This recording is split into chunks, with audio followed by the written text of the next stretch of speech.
Dawn at Stonehenge, the mysterious giant prehistoric stone circle on Salisbury Plain, England. It's the longest day of the year, the summer solstice, and thousands of people have gathered, as they have for over 4,000 years, to witness the sunrise on this special day. But Stonehenge is little more than a ruin. Less than half of a once complex and incredible structure still stands. What did it look like when it was new? And if we could see it as it once stood, would it help us understand its original function? In the hope of solving this ancient enigma, a team of experts embark on a daunting task: to rebuild Stonehenge just as it was 4,000 years ago.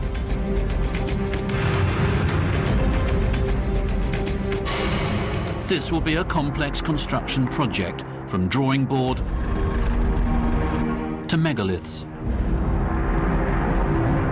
There'll be investigations into whether the stones were aligned with the sun and moon, and a recreation of what may have been the most important ritual ceremony for the Stone Age people. The aim: to discover the ultimate purpose of Stonehenge.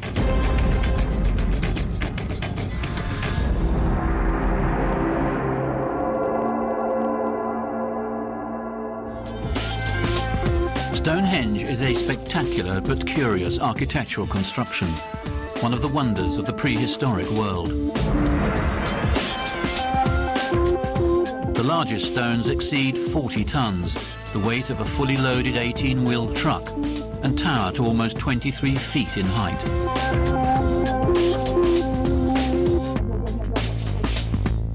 Was this a place of worship?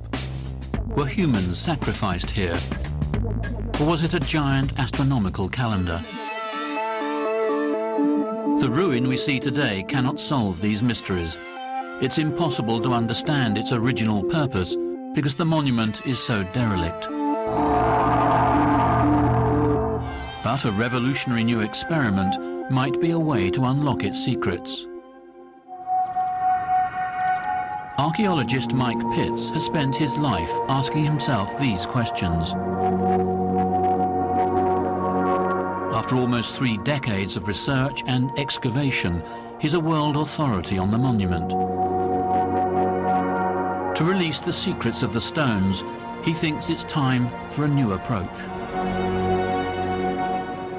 The remarkable thing about archaeologists in Stonehenge is that we spend hours and days and years debating the most minute details, but actually focusing on exactly what it looked like and exactly how it was built, and things that we rarely think about.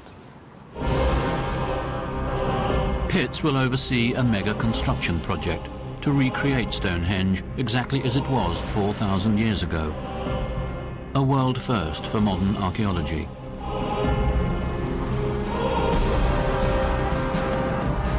By reconstructing it, he hopes to enter the minds of the prehistoric builders and discover how and why it was built. He'll also invite fellow archaeologists to scrutinize the finished monument. They'll use this reconstruction as a giant laboratory for groundbreaking experiments. The most important ones can only take place on Midsummer's Day. In a sense, we'll be seeing and feeling something that nobody has been able to experience for over 4,000 years. Reconstructing a monument as complex as Stonehenge requires a builder who can rise to the challenge.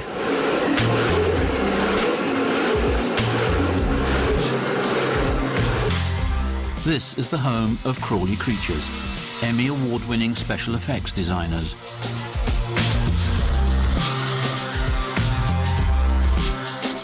They specialize in the strange.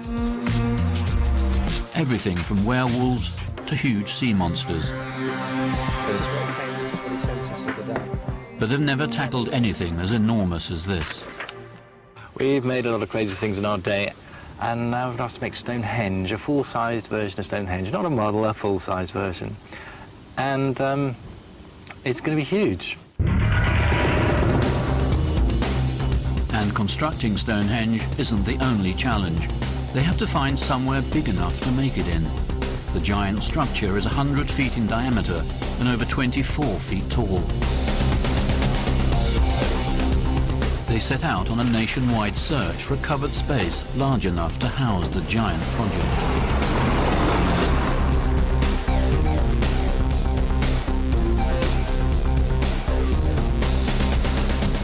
Their quest ends at a British military base in Bicester, Oxfordshire, England. This military warehouse, one of the largest in Britain, can house 40 tanks. It's huge. It's now mid-March. They plan to complete the monument by June 21st, the summer solstice, so archaeologists can carry out scientific experiments. Building in stone is out of the question.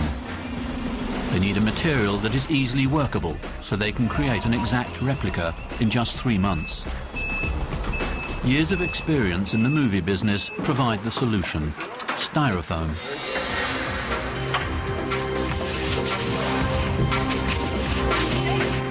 It's lightweight, it's very manageable. Once you've got a basic structure in place, you can carve into it and shape it by hand and quickly get a lot of detail work into it, and you can create a surface texture on it.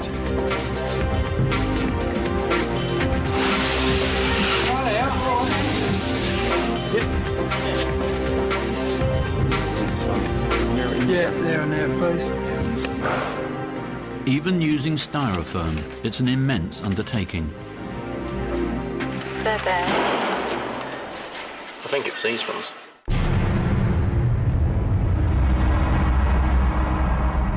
But before they can start building, Mike Pitts has to come up with an accurate plan the builders can work to. It's not as easy as it sounds. At Stonehenge today, over half the stones are missing.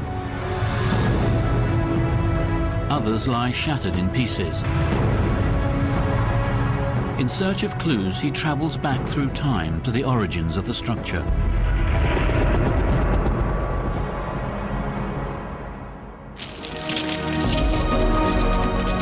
Ancestors of the people who built Stonehenge arrived some 10,000 years ago. The area had everything they needed. It lies between 2 rivers, where there was a good supply of fish and beaver and wild animals in the forests. Their lifestyle slowly progressed from hunter-gathering to farming. The grasslands offered excellent grazing for their domesticated animals, and they grew cereals. The shift to agriculture marks the arrival of the Neolithic or New Stone Age.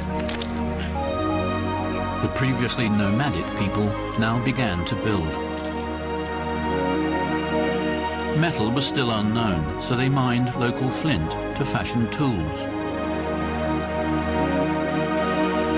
Across Salisbury Plain, large earthworks started to appear, composed of banks and ditches. Some contained wooden structures, but the only one made of stone, and the most complex and impressive, was Stonehenge, built over 4,000 years ago. Over the millennia, it slowly fell into disrepair, with many of the stones toppled or removed.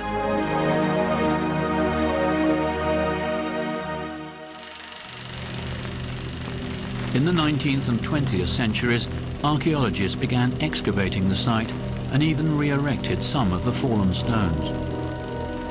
They soon reached an astonishing conclusion. There wasn't just one, but a number of Stonehenges on the same site, built over the course of 1,500 years.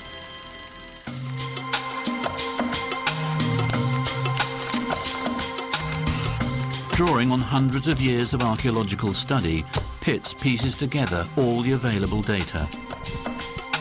He has to work out where the stones actually stood over 4,000 years ago.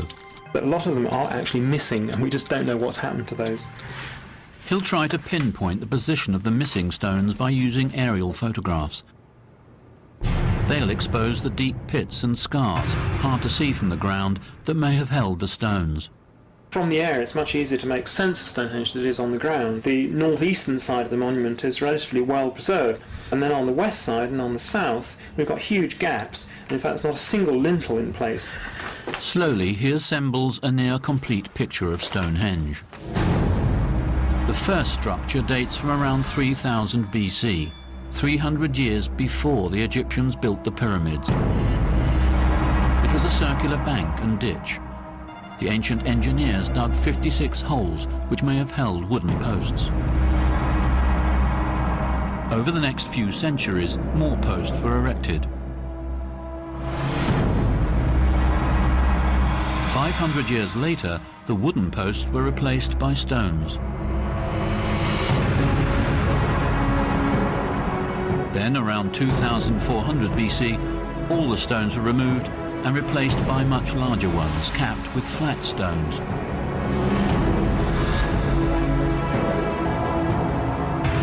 Inside the circle, the original smaller stones were re-erected, with 3 huge stones marking the northeast entrance. This final monument was an architectural and engineering triumph. The only way to experience it is to rebuild it as it once was. Something never before attempted. We can be pretty confident that we've got it more or less right. And I say more or less advisedly because I know there are 1 or 2 stones that those geeky Stonehenge people amongst us are going to argue about. Stonehenge took over 1,000 years to evolve. The team have just 3 months if they're to have the structure in place for midsummer. Right, come to me. Forward. 150. Before here is a bit down. There's an enormous lump of rock that's come off there. They're making 171 stones. They'll need 8,500 huge sheets of styrofoam, 180 cardboard tubes, nearly 300 gallons of paint, and 13 gallons of glue.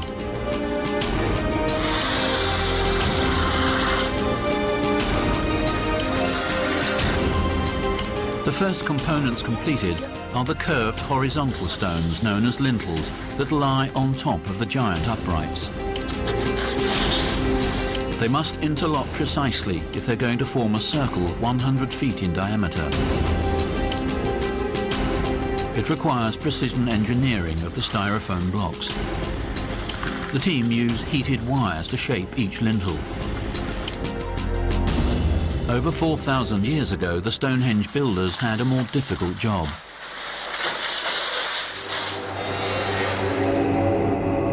They had to work to the same critical parameters in stone. This meant carving interlocking joints in the uprights and lintels to lock the circle together. Every stone was uniquely crafted. The modern builders will use the same method as the Neolithic architects and put joints in their lintels. It's further proof of the sophistication of the ancient constructors. I'll see where I'm going. Lower the hardy. Yeah. They've just completed the first of the 30 uprights that'll support the lintels. Up at your end next turn, Chris. Turn it at the top. This is the wrong end, I think we put this on. By the looks of it, this one was on last. Hang on. Oh, this is going to be fun when we get there. Oh, just. Only now does the sheer scale of the project start to sink in. Each upright and lintel towers to over 16 feet, and they've got another 29 still to construct. It's a bit big. Lordy, lordy. The stone's enormous size embodies one of Stonehenge's enduring mysteries. There are no stones this large near the site. Where they came from and how they got there has puzzled archaeologists for centuries. Now, they think they know.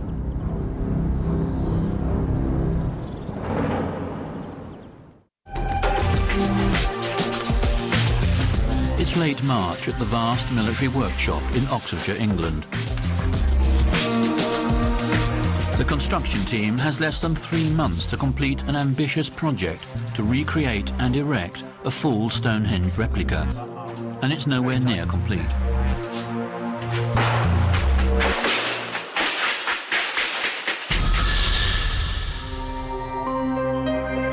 On first impressions, all the stones at Stonehenge look alike, but in reality they're composed of 2 distinct types of rock, and nobody's sure why. The largest ones are made from sarsen, an extremely tough sandstone. The most ancient are the smaller individual standing stones. Between 4 and 8 feet high, they're known as bluestones. Geological analysis reveals the bluestones are made of spotted dolerite, a volcanic rock so rare it's only found in one place in Britain. 240 miles west of Stonehenge, in the Preseli Mountains of South Wales. So what makes these stones so special? And how did they haul them such a huge distance? Mike Pitts, the archaeologist masterminding the rebuilding of the replica Stonehenge, checks out the site What are you doing up here then? and a team of archaeologists who are excavating the area. Nice and, nice and fresh, isn't it? It is pretty fun. I see dirt. Yeah, You're we've got digging. some holes. Archaeologists Jeff Wainwright and Tim Darville have been surveying the area for 3 years, clocking over 1,200 man-hours mapping its features. Yeah, I don't. That was enough. They're convinced they've pinpointed the hilltop where the bluestones were quarried. If they can find signs of Stone Age activity, they'll be able to prove this was the exact spot where the stones came from. The evidence they need lies buried. They begin by carrying out a geophysical survey, a tried and tested technique in modern archaeology. By measuring the electrical resistance of the ground, they can produce a subterranean map of what lies beneath. Yes! What we're looking for is evidence for an early date for the production of these bluestones. Right in front of me here, we think we might have found it. The survey indicates a buried structure. This is exciting stuff. I'm standing on an enclosure bank. This could be the breakthrough they're hoping for. The only way to find out is to start digging. Dig a nice vertical face underneath them, yeah, so we can see what's what. As they carefully remove the topsoil, the remains of a stone wall and the foundation of a building are revealed. Textures is coming down. I think these stones might have sunk pressed into the top. Into the top, yeah. It's an exciting find. Could the bluestones have been so special for the Stone Age quarrymen, they built a wall to protect the area?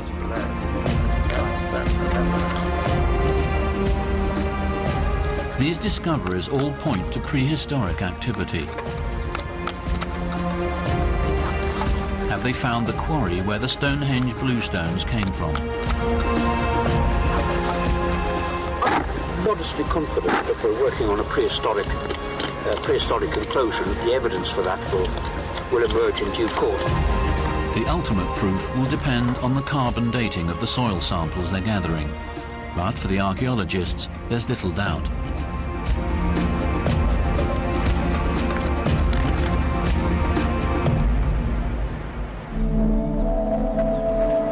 Near the quarry, Mike Pitts finds a small arrangement of stones made from the bluestone rock. Could this be an early prototype for Stonehenge? It's extraordinary. It's so like the oval at Stonehenge. What was the link between Wales and Salisbury Plain?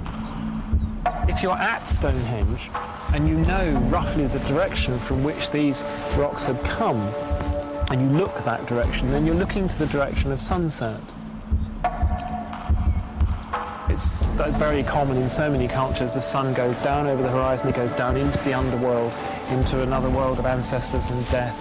And so by taking stones that are almost human in shape and size, that they're actually taking ancestral figures from this magic place. So the blue stones were more than mere rocks. They may have embodied the ancestral spirits of the Stonehenge people. They were transported the huge distance from Wales to Salisbury Plain and placed in the inner Stonehenge circle. It's further evidence that Stonehenge appears a deliberate work of architecture with a grand and complex purpose. The Stone Age people moved 89 of these stones, weighing up to 4 tons each, 240 miles from the Preseli Mountains to Salisbury Plain. How they did it has baffled scientists for centuries. But a recent discovery might solve this ancient riddle.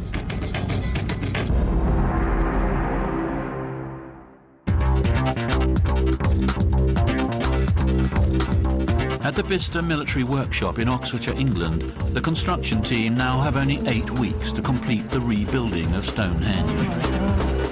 It's like growing like toxic, isn't it? It's just everywhere. Archaeologist Mike Pitts is in charge of the project. They've finished the giant outer stones and are now crafting 89 smaller megaliths, known as the Blue Stones. The Blue Stone!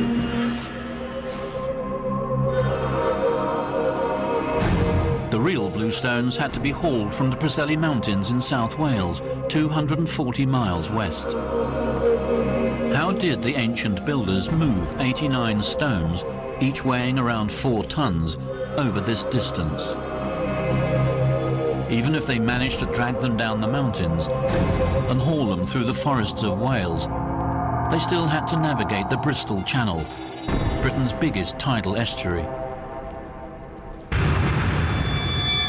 In 1937, in North Ferriby, Yorkshire, England, the remains of a 50-foot boat were discovered in the mud of the River Humber. It was made from oak logs, moss and yew. Over the next 30 years, 2 more were unearthed. Carbon dating placed the boats around 1300 BC, well after Stonehenge. But in 2001, advances in dating science proved the earliest was 700 years older, close to the time of the building of the monument. Could a boat like this have been used to transport the 4-ton blue stones around the wild coasts of Britain? A team of marine engineers decided to build a replica and put it to the test. They split an oak tree using Bronze Age tools and worked it into planks. Then they bound them together to create this magnificent 25-foot boat. All right, Andy? Yeah, it's all good this end.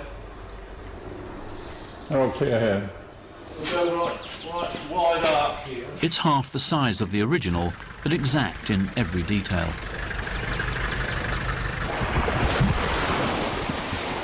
One, two, three, hop. Building it took a year and proved that, far from being primitive, the original boat builders were sophisticated and skilled engineers.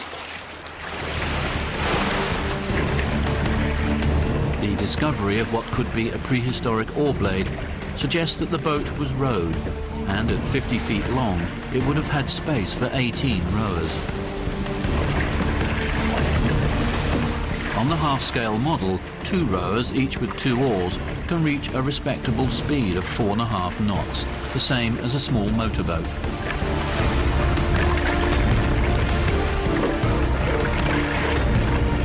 During the reconstruction, the team identified brackets on the floor of one of the excavated boats. A clue that rowing wasn't the only means of propulsion. There is this positive evidence of 2 positions in the ship for stepping a mast, which in itself supported the idea that it was actually a sailing boat.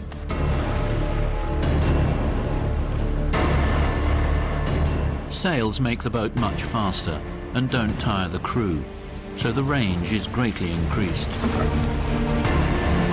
perfect, we're sailing. We are sailing. Without oarsmen, there would be more space for cargo. Is it possible the boat could transport heavy stones? They would have had the capacity of carrying the blue stones, no doubt. The maximum weight's about 4 tons. And our particular vessel has got a loading capacity of rather more than 4 tons. With boats like these, the Stonehenge builders could have transported the blue stones by water from the Preseli Mountains to Salisbury Plain. One possible route would have taken them around the Welsh coast and across the Bristol Channel, then into the River Avon to within 2 miles of Stonehenge.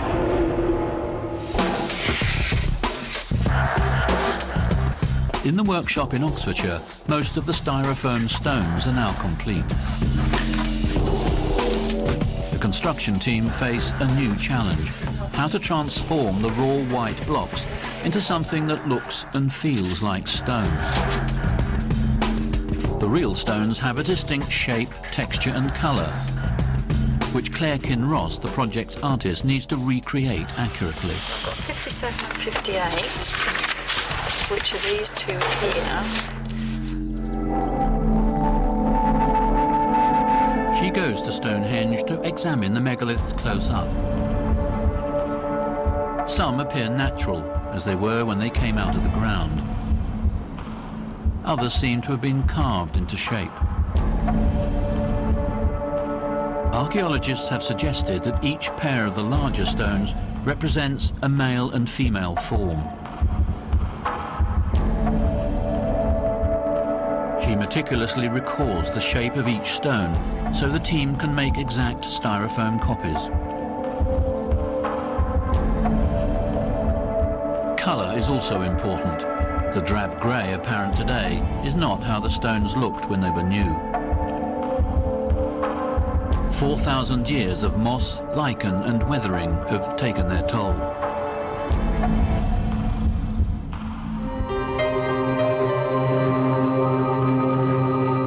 Back at the workshop, the team start the job of shaping the styrofoam megaliths.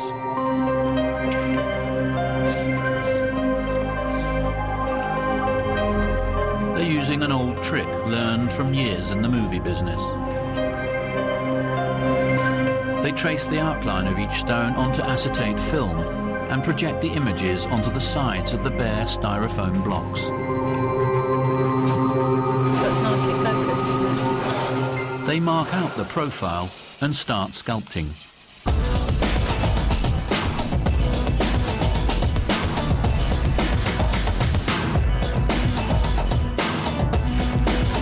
It's time-consuming work. Each stone has to be handcrafted, and they're all different. 171 stones must be ready in less than 6 weeks. It's just the amount we've got to do. The first couple were a bit dodgy until we kind of got our feet with them and to get the right look. Between 2 of us, we're doing 2 or 3 a day. The most difficult stones to recreate are the massive megaliths known as sarsens, which make up Stonehenge's outer circle and the inner horseshoe.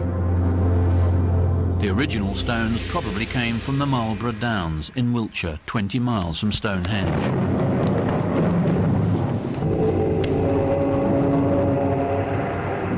Today they still loom out of the undergrowth.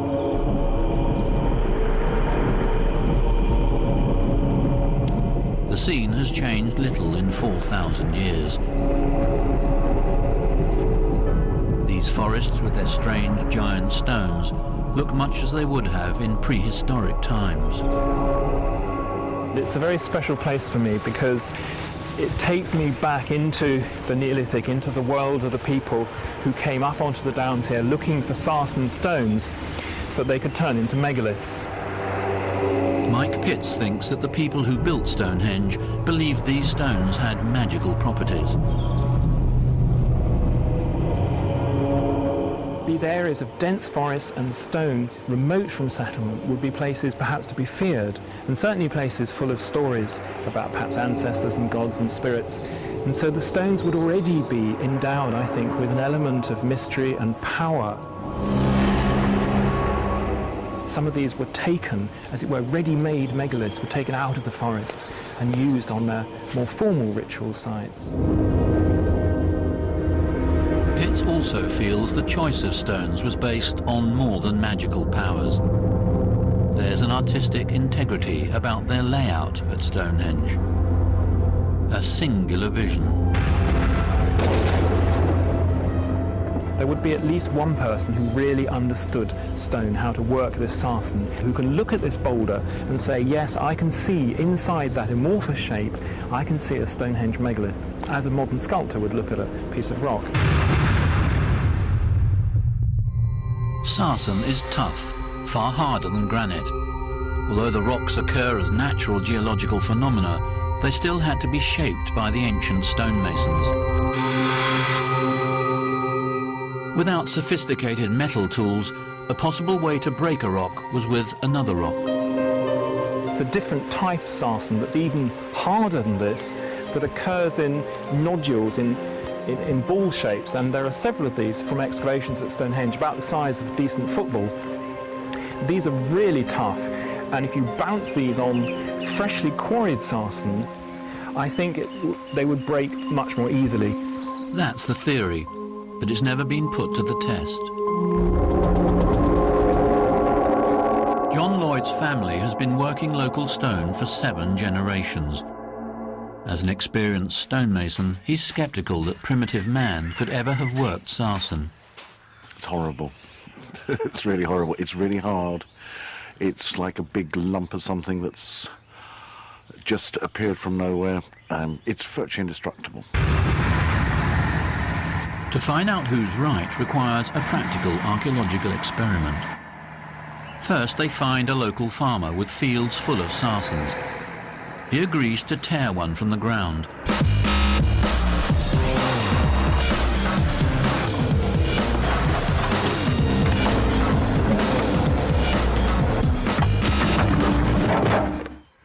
Equipped with a fresh sarsen, it's time for a showdown.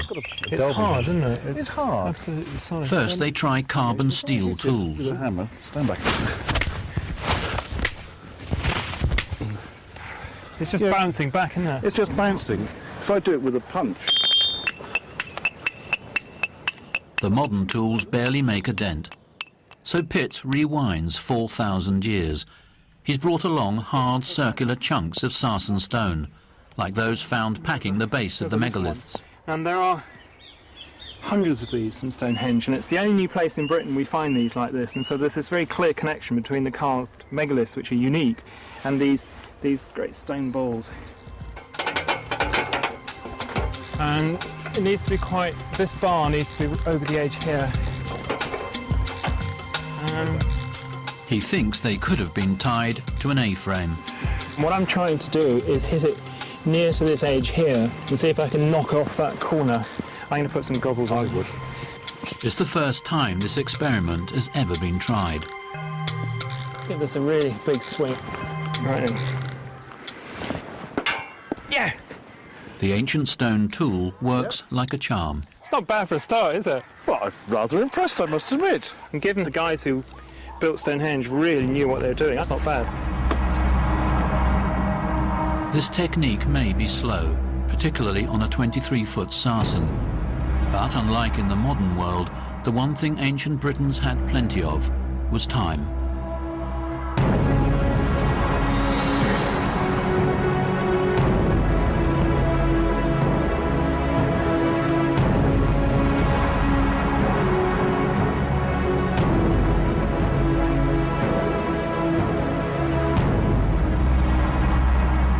But how did they move these sarsens, some weighing over 40 tons, 20 miles cross-country to the site of Stonehenge?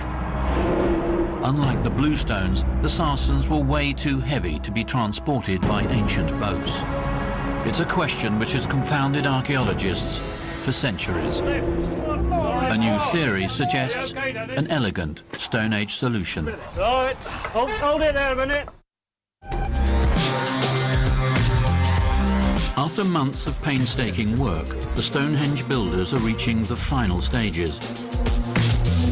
The styrofoam blocks have been carved to match the original stones. Now they need to be painted. It's quite brown, this one. But identifying the stone's original colour isn't easy. The megaliths have endured a few thousand years of weathering and accumulated surface growth that's changed their appearance. Archaeologist Mike Pitts has brought along a piece of freshly quarried sarsen stone.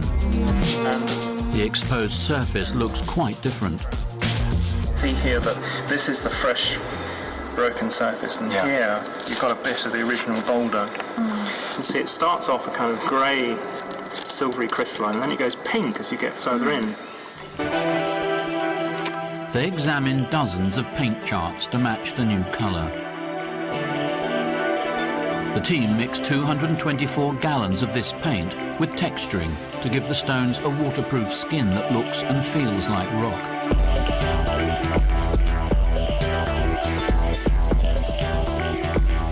It'll take many different shades of colour to simulate the look of the original Stonehenge.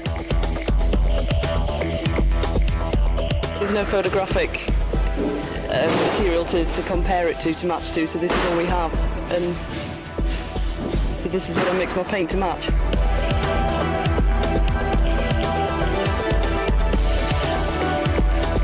The real stone contains crystals that reflect the light. And the team replicates this sparkle by mixing metallic particles into the last coat of paint. It's taken 2.5 months, but at last the stones are nearing completion. The team's difficulties have been insignificant compared to those of their Stone Age predecessors. What has amazed us is how long it's taken us doing it with really simple materials in a really easy environment. And these are like people with stone axes and stone chisels carving blocks of stone that must, I don't know how many tons they weigh, but, you know, tens and tens of tons. With their Stonehenge components complete, the team have to ship them to the site some 90 miles away. By truck, it would take 14 trips, each lasting a day, and they don't have that sort of time. Logistically, this is a huge task. I mean, we've got nearly 180 stones to move. About 40 of them are between, well, 16 to 18 feet tall. They're just vast. And they were just as vast over 4,000 years ago, when the ancient Britons faced a similar dilemma. They had to move the sarsen stones over a distance of 20 miles. The largest weighed over 40 tons, and to make matters worse, the terrain is rough. It's a mixture of marsh, steep valleys and woodland. How did they manage this difficult task? In the island of West Sumba, Indonesia, they're still using ancient stone-moving techniques. They build stone tombs and erect huge standing stones. It's a great communal effort. The stone is laid on a sled and then pulled with vines over wooden rollers. It takes up to 600 people one day to move one of these stones 100 yards. This method may not have been an option for the ancient Britons. It's estimated that at the time there were only 300,000 people scattered around the entire British Isles. It may have been difficult to gather the necessary manpower for such an operation. But now another theory is gaining headway. In Derbyshire, England, a groundbreaking experiment is in the works. A carpenter, neither an archaeologist nor an engineer, thinks he knows how the ancient Britons moved the stones, and he plans to put his theory to the test. So many people have told me I'm talking rubbish. If we could make a good job of it today, it'll certainly give the archaeologists something to think about. This method is based on the power of levers. A man can lift many times his body weight depending on the length of the lever. First they position a stone on a giant sled. Using logs as levers, a small team of people can lift the stone, then pivot the levers, walk backwards and push the whole thing forwards, just like rowing. But will it work? A team of volunteers gather to act as stone rowers. Right, we need some bodies now. They don't have a genuine megalith handy, so instead they use a massive concrete block weighing 12 tons, about the weight of one of the lintels at Stonehenge. When I saw it this morning, I thought, grief, how the f*** going to move it? I hope Gord has got all his calculations done right. Even with the help of some 21st century technology, getting the massive block off the truck and into position is taking more time than they'd planned. About an hour behind already. All face downhill.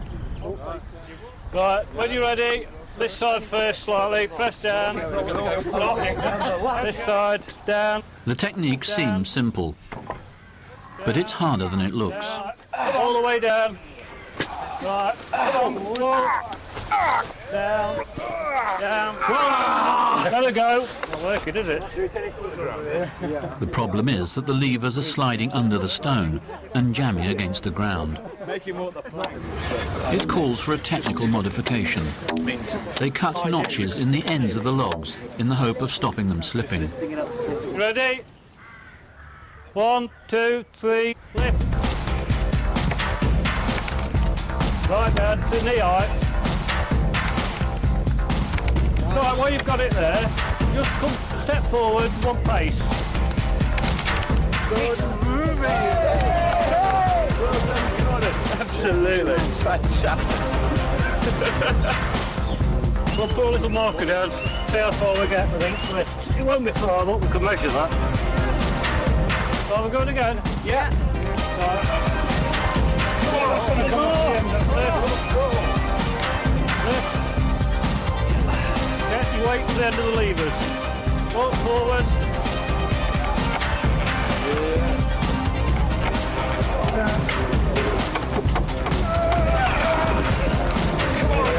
Stop. Rest it.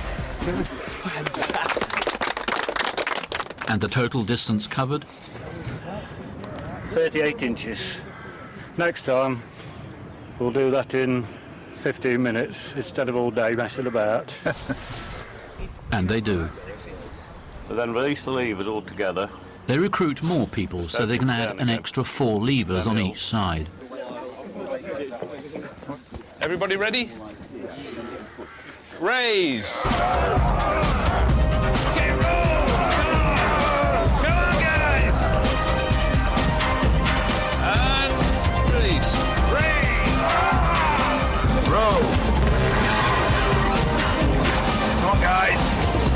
Okay. In a matter of minutes, they seem to have hit on the Neolithic technique.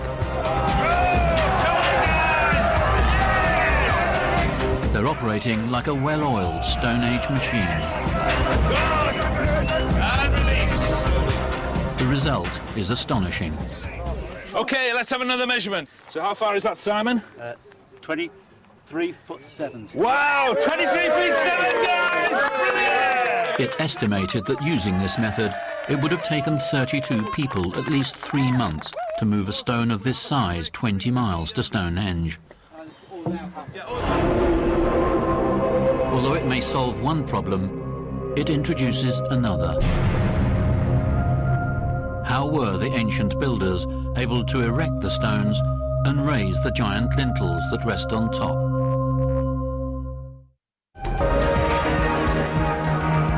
In the military workshop in Oxfordshire, England, after 3 intensive months, the job of recreating Stonehenge nears completion.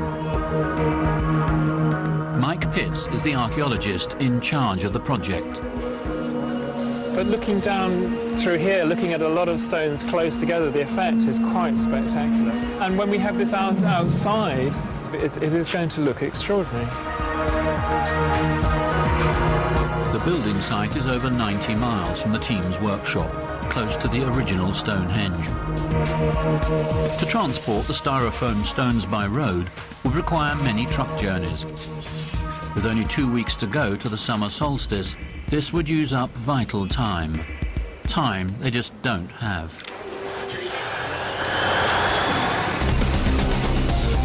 But there's a railroad running right into the centre of the workshop. It's normally used for transporting military hardware. But the British Ministry of Defence agrees to allow the team to use it to carry the stones to the building site. Four carriages over here now ready to load up, and 20 more to come. Some of them are only going to have one stone in.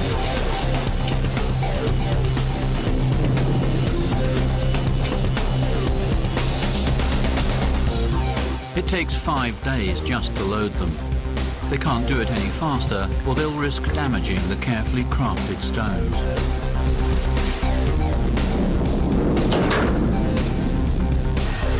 It's now only 9 days to midsummer, and finally the Stonehenge Express is on its way. It's a 70-mile journey south to a military railhead close to Stonehenge. The train is met by a fleet of trucks that'll ferry the stones the short distance to the construction site on Salisbury Plain, 10 miles from Stonehenge.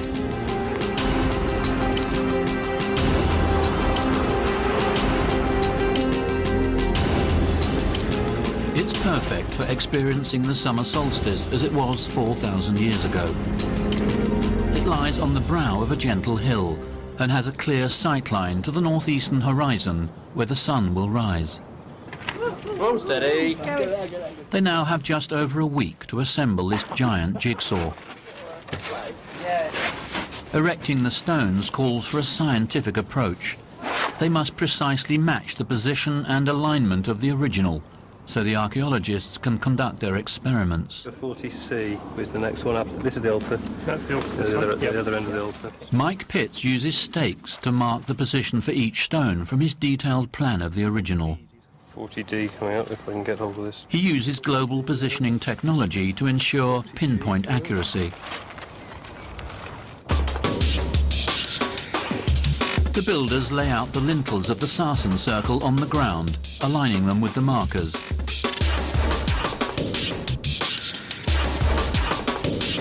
The stones join together perfectly, forming a magnificent circle 100 feet in diameter.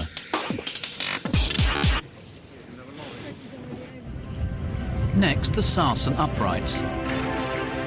Unlike the real stones, these huge styrofoam blocks could tumble end over end in the strong winds that blow across Salisbury Plain.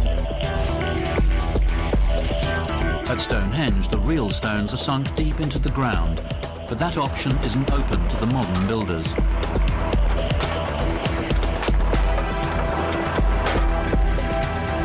They plan to stand the replicas on the surface and support them by 4 long wooden posts, one in each corner. Their position needs to be exact, otherwise the stones won't fit. So if we're out at all, the sarsens won't match up with the lintels and we'll be all over the place.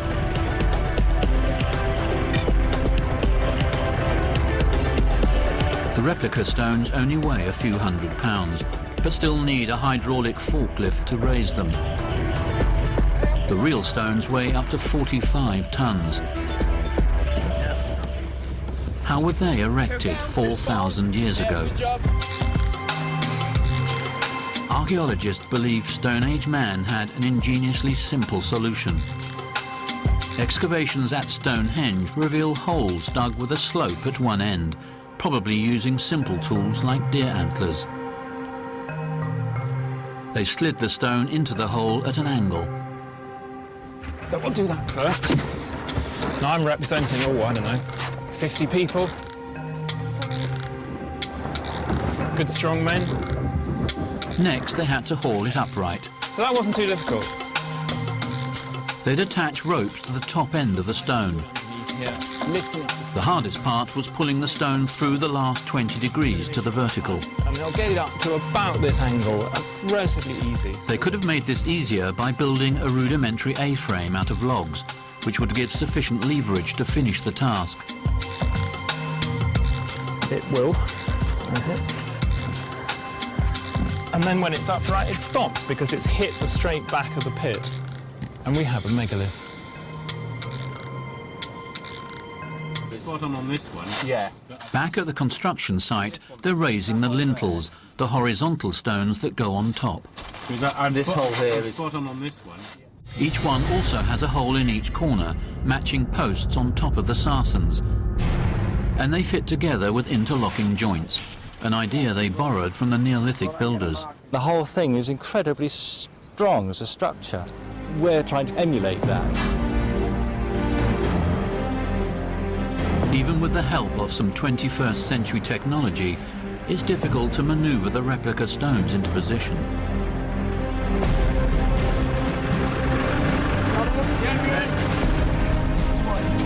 But how did the ancient Britons get their 12-ton lintels on top of the 13-foot uprights? The answer may lie once again with levers and Gordon pipes. We're not far off level. We're near enough to be safe. Once we got it level that way and that way, it's safe as ours is. He demonstrates that the technique could have been used not just to move the stones, but also to raise them. How much do we need? It's about 4 times whatever. Has anyone got tape measure? It might just about say. The plan is to raise the concrete block a few inches using levers and add logs underneath. They lever it up again and add more logs at right angles to create a platform. Then they repeat the process.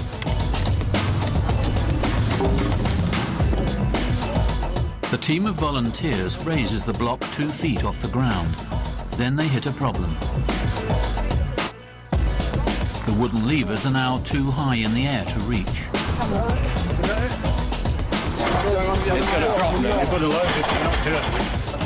They bring in scaffolding towers to stand on. Neolithic builders probably used wooden platforms on either side.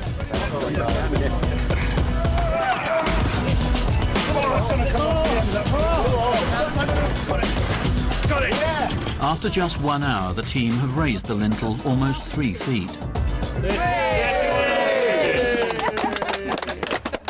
Well done, ladies and lads. But with no sarsens to lift it onto, they've proved the point and call it a day. But the Neolithic builders would have continued. Once the lintel was raised level with the top of the sarsens, they levered it across and locked it into position.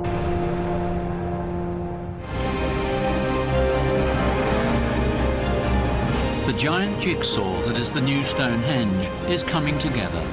With only 2 days to go, the sarsen circle is almost complete. Now the 89 blue stones are erected in a circle and a horseshoe.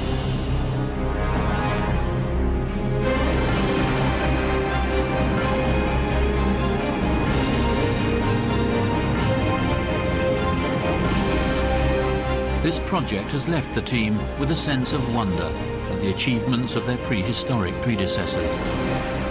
You stand beside them and you are so small, and they are massive. They're just really massive. And how on earth they dragged them all across the hills, dug all the holes to set them in. It was just been a massive task. I really don't know how many years it could have taken to build, but it must have been a huge amount of time and a huge amount of manpower. All that's left are a few finishing touches. But with 1 day to spare, there's a new concern. Weather.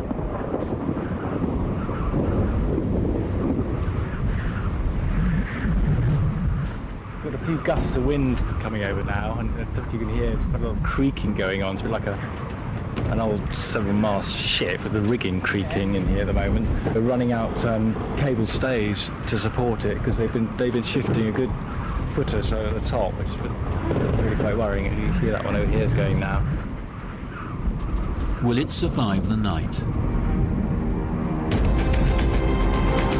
Tomorrow is June 21st, the summer solstice, the longest day.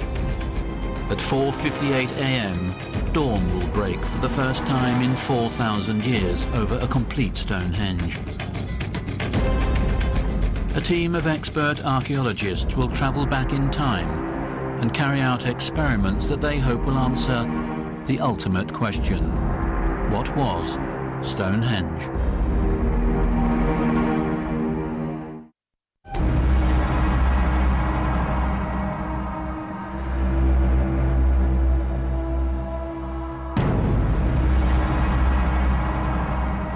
For the first time in over 4,000 years, as dawn breaks over Salisbury Plain, Stonehenge is revealed in its true glory. It's taken a team of archaeologists and constructors 1 year of planning and research and 15,000 man-hours to build. At last, the new Stonehenge is complete.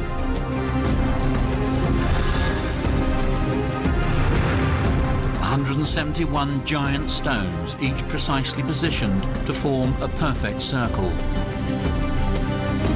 It's a spectacular sight. The iconic outline dominates the landscape.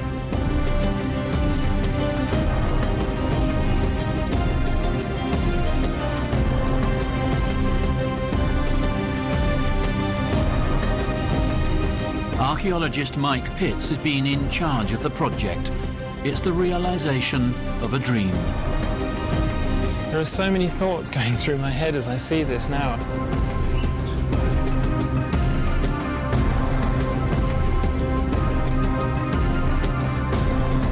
This is the nearest anybody has got to seeing Stonehenge as it was new as it looked like this for over 4,000 years.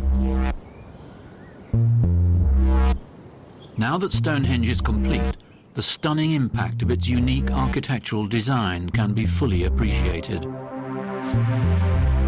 Just like the real Stonehenge, the replica is approached by an avenue. Guarding the entrance are two giant stone blocks, known as the heel stones. Only one of these still stands at Stonehenge today, and it's well worn and weathered. Next, three massively imposing stones, the slaughter stones, rise up from the ground. Something we can't see at the real site. The only one left lies flat. The other two have disappeared completely. Then the outer circle of sarsen stones, with 30 uprights supporting 30 lintels. Today, only 17 are left standing and just 6 lintels remain.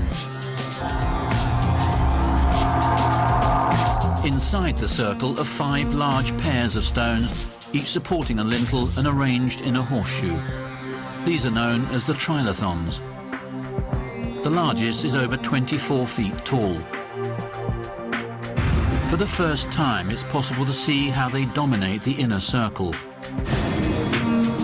Only one stone of this tallest pair still stands at Stonehenge.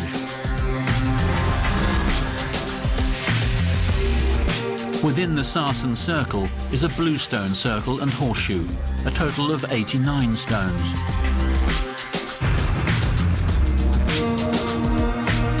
Only 34 are left at Stonehenge.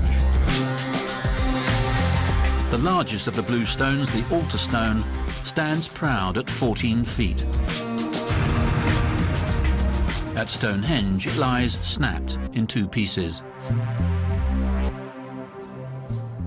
Inside this reconstructed monument, completely surrounded by the enormous stones, Pitts is the first to experience its full grandeur. What does surprise me is there is this space.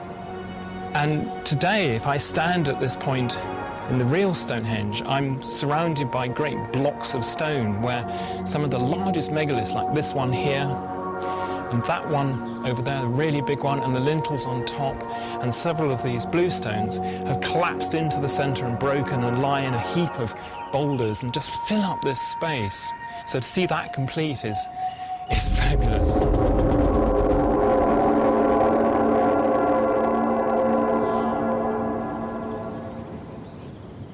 Although the replica is accurate in every way, there's one detail even Pitt's extensive research couldn't explain. It's one of the uprights in the Sarsen circle. When building the real Stonehenge, the prehistoric masons made it half the size of the others. So there's this big question as to why it's so small, what does it mean? Did it have a function in the circle? Because it certainly couldn't have supported lintels. There's no evidence this stone has been broken or damaged, so its size must have been part of the original design.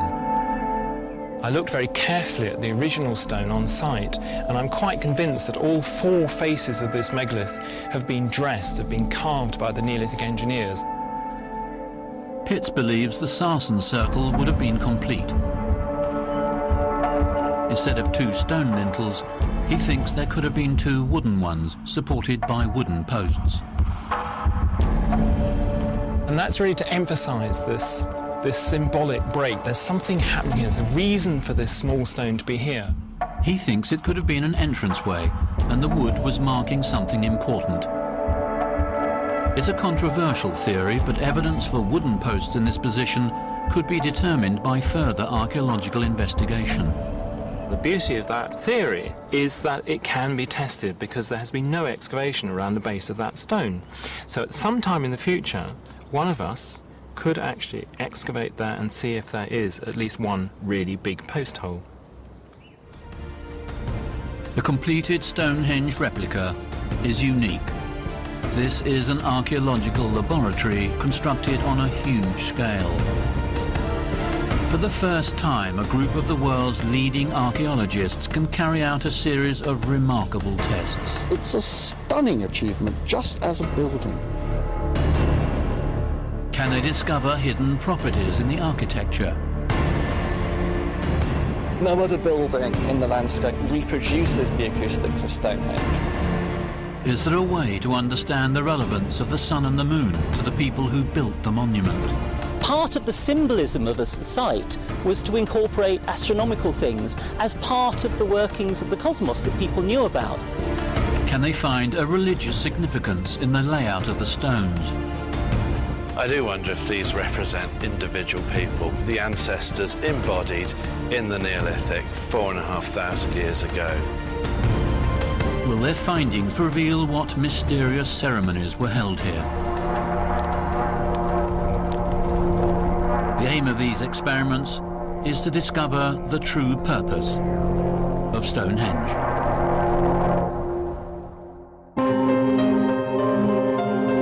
For the first time in over 4,000 years, Stonehenge can be seen as it was intended. The giant replica built on England's Salisbury Plain gives archaeologists a unique opportunity to conduct experiments to discover its original purpose and to experience the power of the original circle of stones for themselves.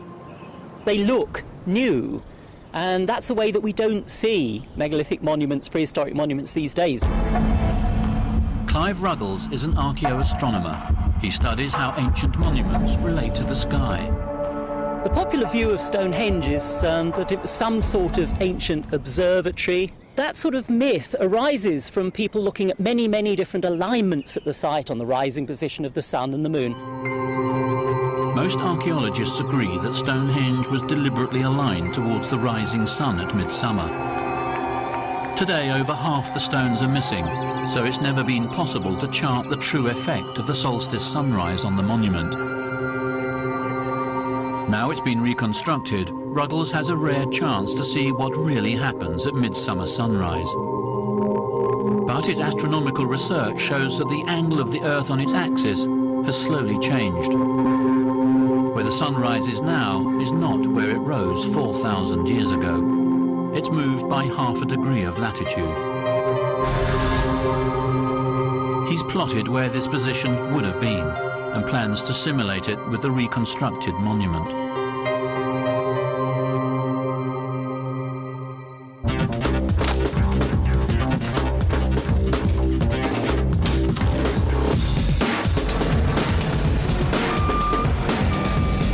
To ensure everything is accurate, he replicates the sun with a powerful 18,000-watt light. At dusk, it's carefully moved into the exact position where the sun would have been 4,000 years ago, just after sunrise.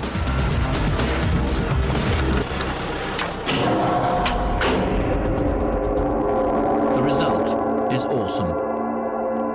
Viewed from the centre of the monument, the sun rises exactly between the two heel stones.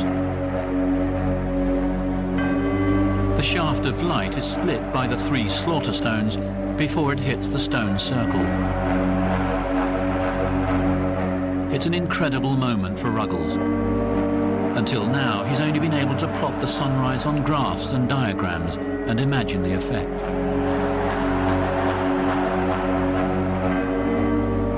But he believes midsummer sunrise was only part of the spectacle the prehistoric builders had in mind when they laid out the structure. Sunset at midwinter, the winter solstice, could have been even more spectacular. Now he can test this theory. He repositions the light to where the sun would be at midwinter's day's end.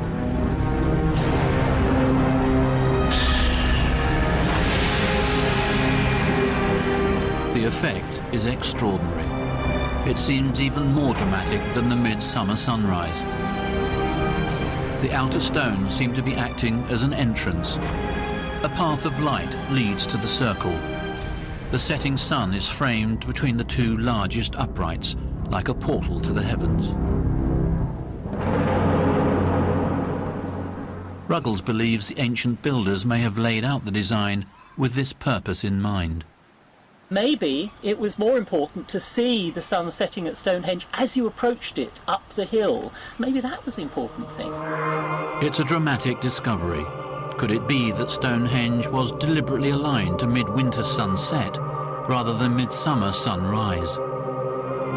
What makes this a more plausible, to me, idea than the midsummer in many ways is that you've approached the monument this way and the altar, the sacred thing that's happening, is in front of you, not behind you.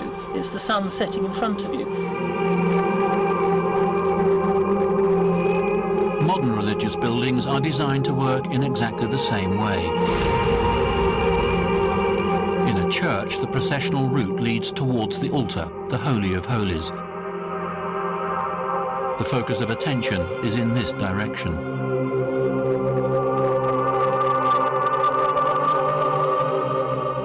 So I think it's quite likely that that was the focus, and of course the middle of winter, the time when the sun has to be turned round and in order to bring it back for the new season, this is a time when you need big sacred ceremonies. For a farming society reliant on the life-giving powers of the sun, the idea that the sun might not come back must have been truly terrifying. Could Stonehenge's most important ceremony of the year have been to persuade it to return?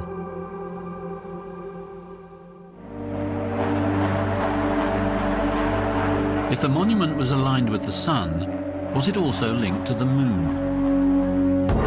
In an age before artificial light, the long dark winter nights were pitch black. The moon was the only means of illumination, which gave it great importance. Every 19 years, a special phenomenon occurs. The moon rises at its most southerly position and stays the longest time in the night sky.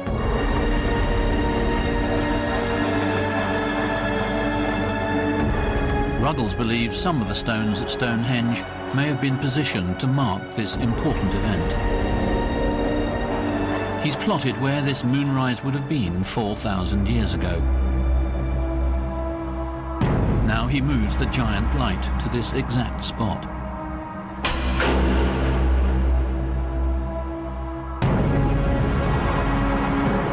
The rising moon perfectly lines up with the 2 outer stones, the station stones.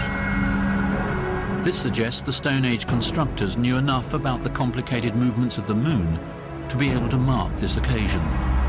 But for what purpose?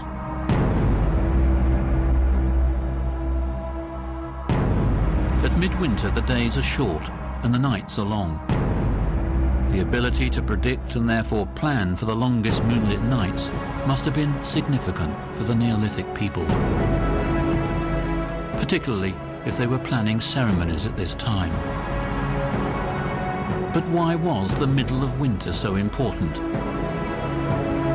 And what sort of mysterious rituals were being enacted during these long, moonlit nights? Were they religious ceremonies or something more sinister?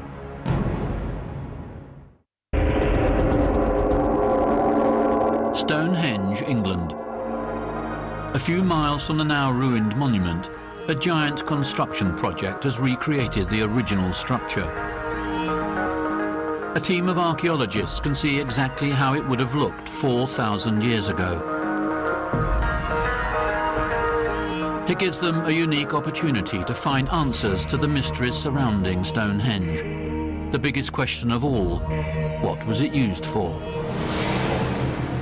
I'm absolutely amazed by the fact that this replica, although we know everything here is very light, it feels heavy. It has a weight and a presence to it, which is quite extraordinary. Francis Pryor is a leading expert on prehistoric Britain. The Stonehenge replica brings an important revelation.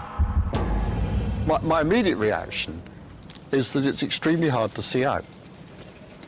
And when I was outside it, I realized it was extremely difficult to look in. The fact the structure appears to have been designed to include some and exclude others suggests this was not just a monumental piece of sculpture.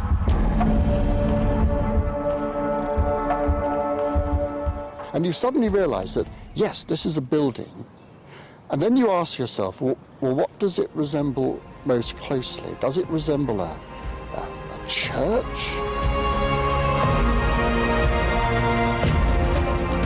I think Stonehenge actually was a theatre. It's really about religious theatre and religious ceremony. What ultimately it's about is maintaining the authority of the powerful people in the community. Pryor believes Stonehenge had several distinct zones. An outer area beyond the stones, an intermediate section between these stones and the circle, and finally inside the stone circle itself. I think this layer cake, if you like, reflects the organisation of society, with the highest in the middle and the lowest on the outside. And what's fascinating is that the bulk of the population outside the stones would not have got a clear view of what was going on inside. They'd have probably heard sounds, seen flames, but they would have got some idea of something very mysterious and rather magical going on inside there. So what was going on inside?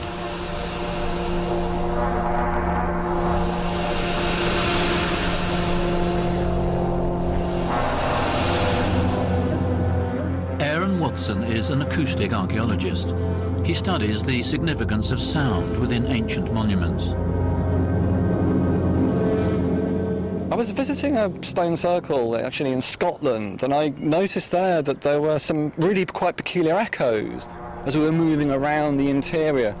Sounds were reflecting off individual stones, and it was creating a sort of bizarre surround sound effect. And I just simply thought, well, if I'm thinking that this is interesting and intriguing, how might people over 4,000 years ago have understood these sounds? He's carried out extensive research at the Stonehenge site. The thing that was most apparent was, despite large parts of the monument not existing now and it being very fragmentary, I was very surprised at how intense and how dramatic the sounds there actually were. The reconstructed Stonehenge offers Watson the opportunity to carry out a definitive acoustic experiment. Even though the replica is made from styrofoam, the spatial effects are very similar to the original. He sets up his equipment in the center of the circle. One of the sounds that I work with is this rather nondescript hissing, which is actually called pink noise. And what it is a combination of frequencies of sound which incorporates those frequencies which are most likely to be generated by people. You can move around the interior and you get these quite distinct changes, even though the source is constant. You said, well, what's happening? Why is this sound turning around? Why is it getting softer? Or even slightly changing pitch?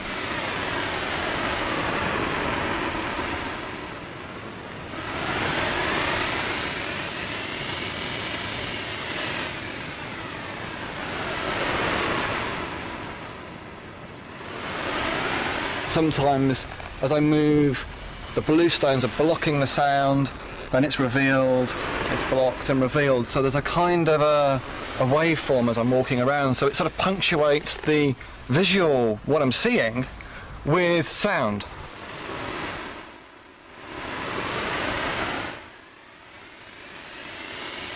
Watson's experiment yields an important result. He finds the arrangement of the stones focuses the sound coming from within on the entrance that's aligned with the midsummer sunrise and the midwinter sunset. So if you're moving along that axis, as you go into the circle, you're getting the most theatrical, the loudest, the most dramatic effect of all. If you're in the middle and you're making sounds, you hear them amplified, you hear echoes, you hear all kinds of subtle effects where the sound is focused in some places and shadowed in others.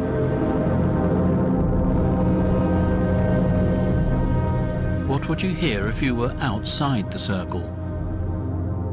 The stones are blocking, for instance, most of the frequencies of the human voice. Maybe that lends the events inside with a sense of mystery or something very powerful taking place that you're not able to take part in.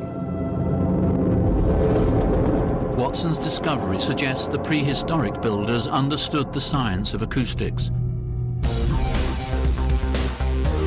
Similar principles are used in modern theatres. Architects design the walls, ceiling and floor to focus the sound from the stage into the auditorium so the audience can hear clearly.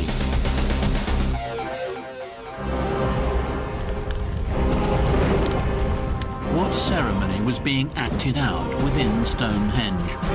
Was it high drama, perhaps a sacrifice, or something mysterious and magical?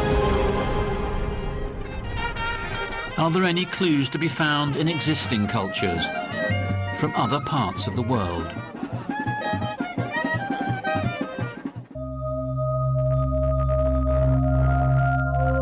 Stonehenge has been a mystery for over 4,000 years. An exact life-size replica of the structure as it was when it was new has been constructed. It's helping archaeologists unlock the secrets of the stones.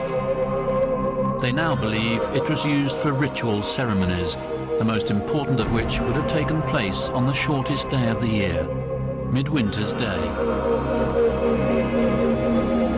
What was the nature of this ceremony?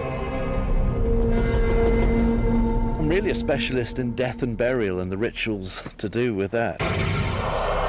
Mike Parker Pearson is an expert on Neolithic ritual and ceremony.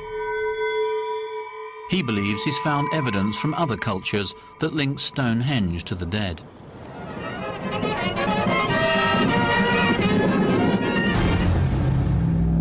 On the African island of Madagascar, people worship their ancestors and practice reburial. Here, stone is reserved exclusively for the dead. It symbolizes the transformation from living being to a more permanent state in the next world.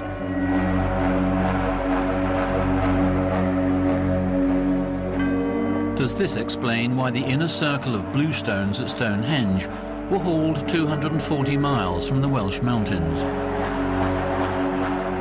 Looking at these things, I do wonder if these represent individual people and whether we're actually looking at the ancestors embodied in the Neolithic 4,500 years ago.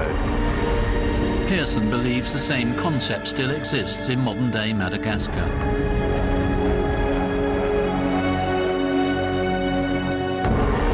Stone is put up for the ancestral dead. Wood is something that is associated with the living and with the newly deceased. It's an analogy we'd all recognise. When we bury somebody, we may put flowers on the grave, we may even erect a temporary wooden cross before we come up with the permanent memorial, which is of course a gravestone. So I think we're looking at something which is drawn upon by many different cultures at many different times.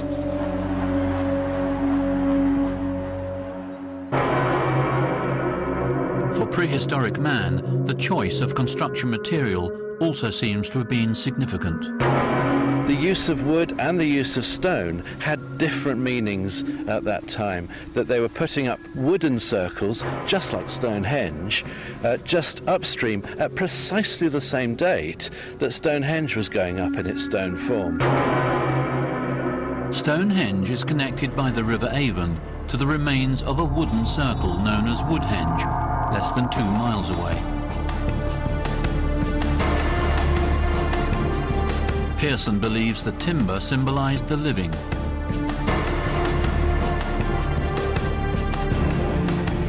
Whereas Stonehenge in stone was for the dead. And there's further evidence in the landscape. That stretch of river is in the middle of our biggest, densest burial ground from this period 4,000 years ago. In an area of only 12 square miles, there's almost every type of burial mound or barrow, making it one of the largest prehistoric cemeteries in Britain.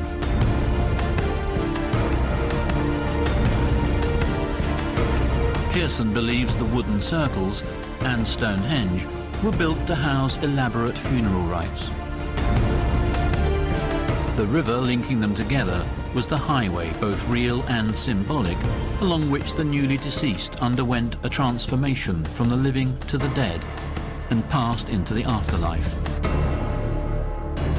And it's likely that this happened at one significant time of the year.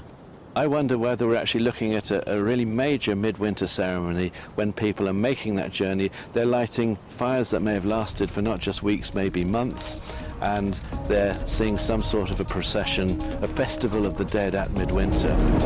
A huge number of pig bones have been found close to Woodhenge.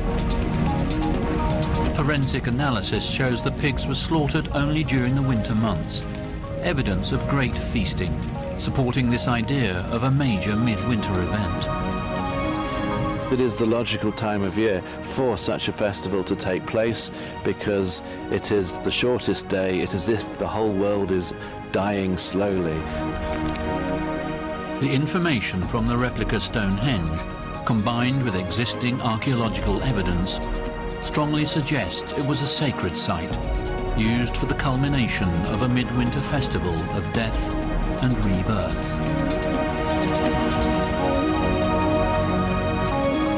It's now possible to restage this winter solstice ceremony as it might have been over 4,000 years ago.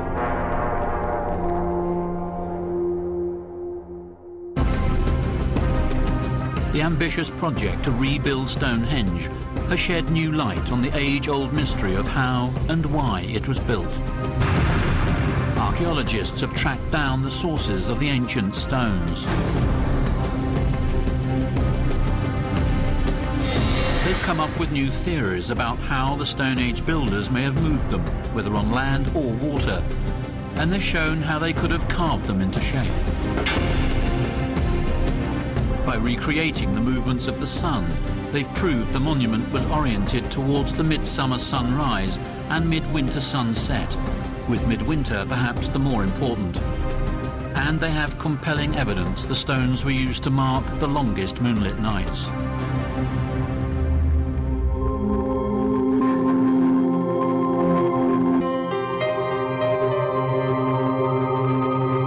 The reconstructed Stonehenge has yielded important clues, which suggest it may have been built to provide a spiritual home for the ancestral dead of the Neolithic people. A a theatre where great crowds could gather at midwinter to witness the sun's death and rebirth.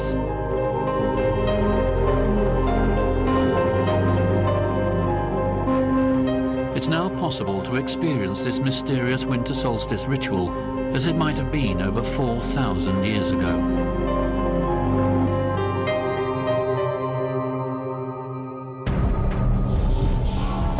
It's December 21st, 2300 BC. Following weeks of feasting, a funeral party leaves the wooden circles after cremating their recent dead. They scatter the ashes in the river and join the sacred avenue leading to the great stone circle. These people have travelled long distances, some from as far as continental Europe. They're bearing flaming torches to ward off wild animals and light their way on the darkest night of the year. They're clad in brown woolen clothes, the natural colour of their sheep. There's music played on bone flutes, cow horns, and primitive drums.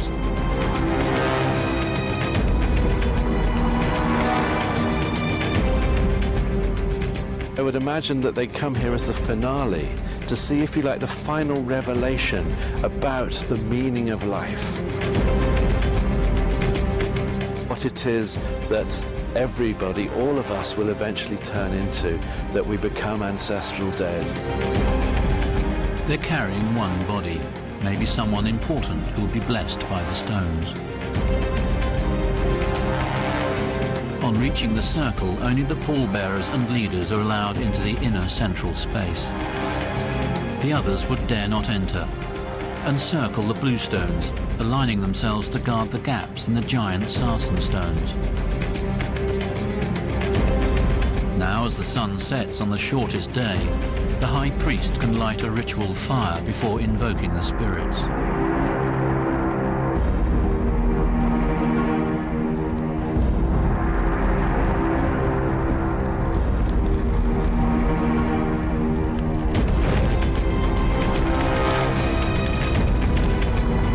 The body is offered to the stones. This is the moment when the dead pass from the world of the living to the twilight world of the ancestors, and when the sun is persuaded to return with its life-giving light for another year.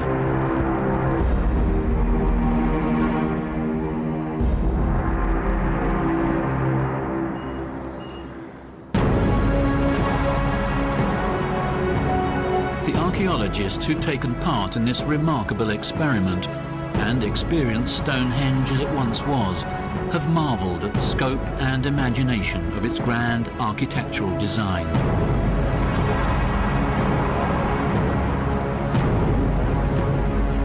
Mike Pitt's painstaking work brought the project to realisation. He feels it's all been worthwhile. This complete Stonehenge is going to have a very short life, but the impact, I'm quite sure, is going to be more profound. There are many ways in which it's changed the way I look at Stonehenge, and it's made me realise how little we've actually studied the real megaliths. This model and the impression it makes will definitely affect the way we understand Stonehenge in the very long term. Reconstructing Stonehenge has proved that the ancient Britons were far from primitive. They were sophisticated engineers who understood many scientific principles, including astronomy and acoustics. That knowledge allowed them to design and create the magnificent structure we still marvel at today.